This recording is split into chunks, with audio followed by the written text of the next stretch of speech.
కానీ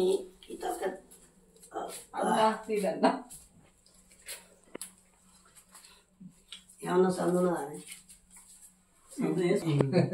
దీనికి పరిష్కారం ఆలోచించాలి అన్న. ఇవి అరగాలంటే ఎట్లా అన్న? నువ్వు తింటా ఉండు.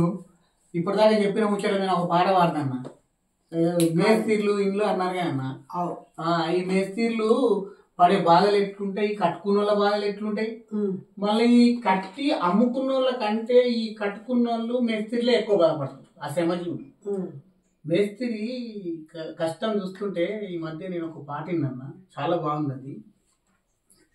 గుండు దారం మెట్నా నీ ఆస్తి, గుండెలో గాయాలే నేను చూస్తి, తాపి చేత బట్టే పెద్ద మేస్త్రి, తీరని గోసేగా నీకు దోస్తి. ఊరు మొత్తం నువ్వు గట్టిన ఇన్లేగా, ఊరు మొత్తం నువ్వు గట్టిన ఇన్లేగా, నువ్వు ఉండేది పూరి గుడిసెలోన, నీ బ్రతుకింతేగా ఓ మేస్తిరన్నా, నీ కథ చెబుతున్నా ఓ మేస్తిరన్నా.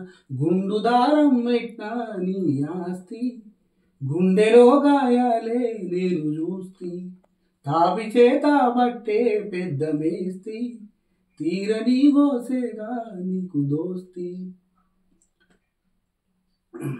నువ్వు గట్టిన గుడిలో నా దేవుడు ఉన్నా, నీ వైపు చూశాడా ఒకనాడైనా, నీ వైపు చూశాడా ఒకనాడైనా.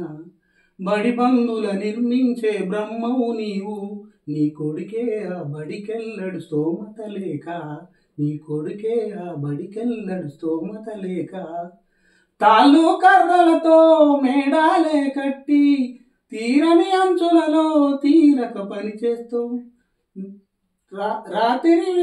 రాత్రి గూజలలో రేకుల షెడ్డులలో రేషను బియ్యము తిని రెక్కలీడుస్తుంటావు, నీ బ్రతుకింతేగా ఓ మేస్తిరన్నా, నీ కథ చెబుతున్నా ఓ మేస్తిరన్నా. గుండు దారం పెట్టినా నీ ఆస్తి, గుండెలో గాయాలే నేను చూస్తి. ఇట్లా వాళ్ళ బాధ వస్తుంది. అదే బాధ కాదు, రాసినంత తోపు మేము వీళ్ళు ఉన్నామని చెప్పి దాచుకుంటాను కాదు. తింటాడు, ఆయన తింటాడు, ఇరవై విడిచిపెట్టి తినడే చూడవు